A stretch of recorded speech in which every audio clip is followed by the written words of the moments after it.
విశాఖపట్నం సాగర తీరం వేదికగా మహిళా లోకం భగ్గుమంది.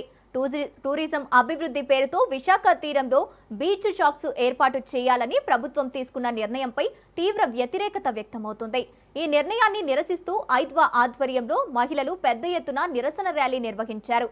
బీచ్ను మద్యం మాఫియాకు అప్పగించొద్దంటూ వారు నినాదాలతో హోరెత్తించారు. బీచ్ షాప్స్ ఏర్పాటుకు ప్రభుత్వం జారీ చేసిన జీవో ప్రతులను నడి రోడ్డుపైనే తగులబెట్టి తమ నిరసనను వ్యక్తం చేశారు. అభివృద్ధి అంటే మద్యం ఏరులై పారడం కాదని, తక్షణమే బీచ్లలో బార్ల అనుమతులను రద్దు చేయాలని ఐద్వా విశాఖ జిల్లా అధ్యక్ష కార్యదర్శులు ప్రభుత్వాన్ని డిమాండ్ చేశారు.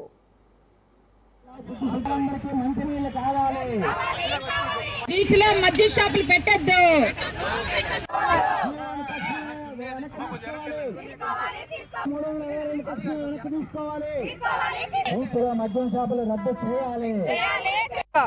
చీరాల బీచ్ల్లో బీచ్ షాక్స్ పేరుతోటి మద్యం అమ్మకాలు చేయాలన్న రాష్ట్ర ప్రభుత్వం నిన్న ఒక జీవో విడుదల చేసింది 362.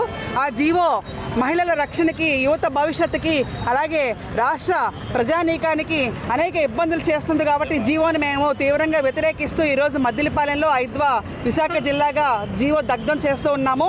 ప్రధానంగా ఈ బీచ్ షాక్ పేరుతోటి ఈ బీచ్ల్లో మద్యం అమ్మడం చాలా దుర్మార్గం. ఇప్పటికే రాష్ట్రంలో మహిళలపైన, అలాగే పసిపిల్లలపైన అనేక అఘాయిత్యాలు జరుగుతూ ఉన్నాయి.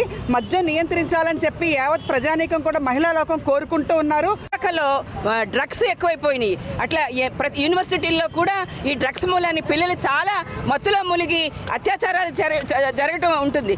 దాంతోపాటు ఏమంటే బీచ్ల టూరిజం అంటే విశాఖ అలాగే చీరాల ప్రయోగాత్మకం అన్నారు. ప్రయోగాత్మకం అంటే ఒక కాలేజీలు పెట్టండి, ఒక ప్రభుత్వ హాస్పిటల్ పెట్టండి, అవి ప్రయోగాత్మకం అంటే తాగి తూగి అసలు బీచ్కి వచ్చిన వాళ్ళందరినీ కూడా మీరు చిత్రహింస చేయాలని చూస్తున్నారు. అలాగే దేశంలో సగభాగం, ప్రపంచంలో సగభాగం ఉన్న మహిళలు మీకు ఓట్లేసి మిమ్మల్ని ఎంపీలుగా, ఎమ్మెల్యే గెలిపించారు. మీరు ప్రజాప్రతినిధులుగా ఏం చేస్తున్నారండి?